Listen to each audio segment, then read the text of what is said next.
Pull it together, man.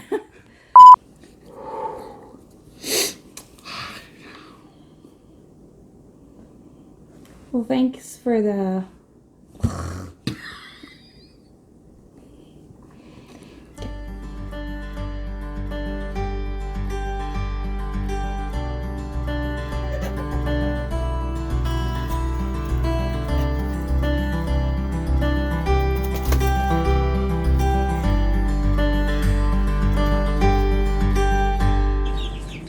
Welcome to Goodwin's Farm 207. My name is Mike, and this is Jess. And today we have a little bit of a different style of video for you. First of all, we want to say we hope you all had a happy Easter. This video is actually being filmed on Easter here and probably will air the day after. And we wanted to talk to you about how to take care of baby chicks and small poultry. Understanding that since yesterday was Easter, some of you may have gotten chicks over the weekend, and we want to make sure you understand what their needs are. We understand some people may have given these to your kids for Easter gifts, or maybe you didn't, but their grandparents did, or their crazy aunt and uncle. So now what? What do you do with your chicks after Easter? Make sure you stick around to the end, because we also have a secret reveal. If you've been following our Facebook or Instagram channel, you'll know that we have a surprise reveal for our new animals we got over the weekend. Stick around. Here in his workshop, my poultry brooding room. We have quite a few different setups going here, some different ages. My thought for this video and what we really wanted to share with people is what it's really like to raise your baby poultry, so you get a good understanding of what to expect. These chicks here are some silkies that we picked up over the weekend. They're a few days old, and they are cute and adorable. Don't eat a whole lot right now. Don't drink a whole lot. Don't make a huge mess as of yet. We do feed these birds some starter chick. We use the Blue Seal starter for our chicks. We get these from our local feed store. That's what we start them off on until they will go on layer crumble when they're older. These chicks are a few weeks older than the ones that I just showed you. These are a mix of AMs, Morans. There's a lavender opening in there as well. I want you to notice the cage. And some of you might wonder why I didn't clean this cage before we did the video. And in fact, I just cleaned this cage yesterday afternoon. This is the true mess that birds at this age make daily. So just keep that in mind. You really do need to have the time to clean this out every day, and you need to have the space for them to walk around. They also eat considerably more food and drink a lot more water. Over here we have some more chicks that are even a few weeks older from those ones, about a week older than the ones you just looked at. There's also a couple turkeys in here. So as far as the questions, can you put turkeys with chicks? You absolutely can. We've done it for years.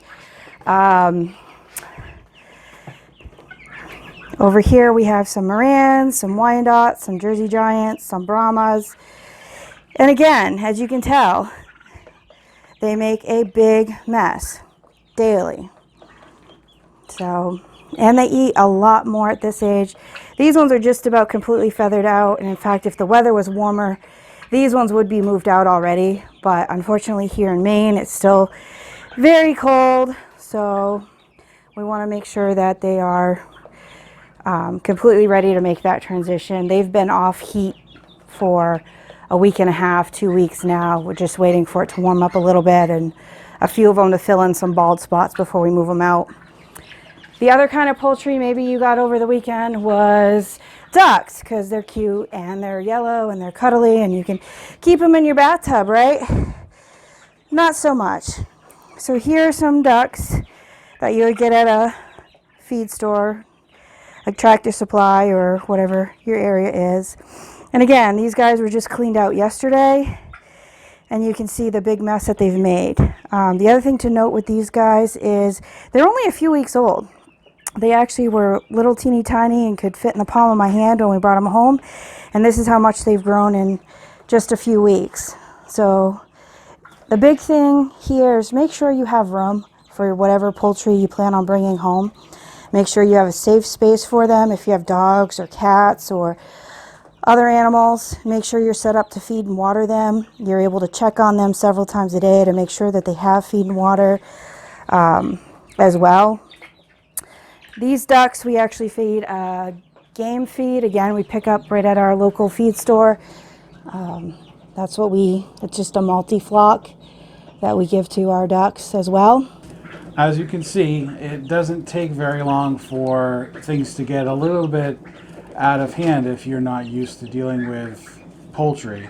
They start from being a cute little chick into, you know, a gigantic mess that requires a lot of time and energy to keep clean.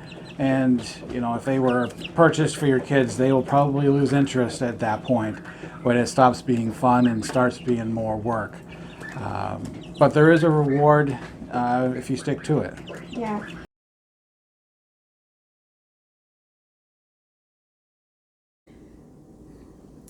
Well, as you can see, we've moved upstairs. It was a little bit loud downstairs with all the birds chirping and the heater going. We wanted to make sure the audio came out a little bit better. So if you did get those cute, adorable baby chicks this weekend, we'd love to follow you on your journey. Please comment and let us know. If you have any questions, let us know. And definitely, we'd love to help you with your journey. However, if you're one of those people that you didn't know you were getting chicks this weekend and someone gave them to your children, or your grandkids ended up with some, or your aunt and uncle dropped some off, whatever, and you got a surprise, we would love to encourage you, if you can and you have the space and the time and the resources to keep them. Farm fresh eggs are wonderful, plus chickens and poultry are really fun to have, but they are living livestock. So if you aren't in an area where you're even allowed to have chickens, because different towns have different ordinances, some of the options that you might try to find them a good home would be to reach out to your local farmers in your state and see if they'd be willing to take the chickens in. A lot of farmers will take them in or even help you rehome them to other farms. I know we do that. We take in quite a few animals that people need to rehome for whatever reason, and I always feel like that's a good option for people versus, you know, definitely don't just let them free in the wild. They will get eaten. They are domesticated animals and they do need care. Animal shelters are not generally set up to take in livestock. There are very few aviary type rescues that you could also try if your state's lucky enough to have one. And also you can reach out to the feed store or the breeder that those chicks came from. A good breeder, a good farm store will take them back in situations like that. So those are some options you could pursue if you ended up with some chicks that you really just are not set up to take care of, or long term you're not going to be able to provide them what they need. If you do decide to keep them, definitely please let us know, because we definitely want to follow along with you as well. And they are wonderful animals. Just remember, they really do need food. They need a good chick starter. Like I said, we use the Blue Seal. And they also need a really secure brooder. Make sure it's safe from small children, dogs, cats, any other type of predators. Especially if you have your brooder outside in a shed or a barn or something like that. Make sure it's secure. They need access to water 24 hours a day. We put electrolytes in our water, and we do that for at least the first 24 hours. You should put electrolytes, probiotics. They come in little blue packets at your feed store in their water. We do it for at least a week, which some people think is overkill, but we've had a really high success rate of raising young poultry, and I contribute a lot of it to because we do tend to err on the side of caution with things. And the fourth thing is they need a heat source. We use heat lamps just because that's old-fashioned. That's what I've used forever. If you are using a heat lamp, make sure you read the instructions and secure it efficiently. Make sure that you keep it at the distance that's recommended on the box when you get it. They also have brooders now. I personally have never used the heated brooders, but I've heard from other farmers and friends that they work really well. So if that's something that you want to use, just remember they do need a heat source, a direct type of heat source. I do also always recommend, if you have a brooder, make sure it's large enough so that the chicks can get away from the heat if they want to. Especially in Maine or some of these other states where the weather fluctuates up and down. It can be really cold, so they all huddle under the heat lamp, or then it could get really warm and they need to be able to get away from it if they're too hot. So that's why we recommend having a larger size brooder, just so that they can get under it and they can also leave it. I did also want to mention for ducks that if you did end up with some ducks, make sure they have a water that they can actually dip their nose up to their nostrils in, because that's how they clean out their beaks. So it is a really good idea. Just make sure, because a lot of feed stores will sell you the chicken waterers for your ducks, and that's great and stuff, but they do need a dish or something so that they can dip their whole bill into it. If it's in an area where it's really cold and they're in a barn and they're not necessarily in a heated basement, make sure that's not too big, because they will try to swim around in it and then they'll get all wet, because ducks love water. Yeah, there's a lot of things to keep track of, but once you get started and get in the swing of things, it really, it's not so much of a chore, because you get to be part of the process of watching them grow, and they're just fun to watch and fun to have around. Yeah, and it's, chickens, a lot of people call them the gateway drug to to homesteading or having a farm, because there is such a thing as chicken math, where you can't have just one and they seem to randomly multiply. Now for the big reveal that you've all been waiting for.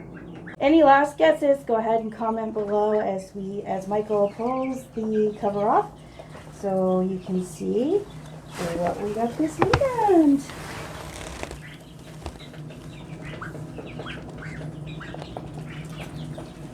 These are quail. We have actually never had quail before, so we're very excited about this journey. They are a lot smaller than I was expecting. I'm not picking them up because they do jump easy and then they kind of flush up at you, and I don't want to stress them out because we just brought them home late last night.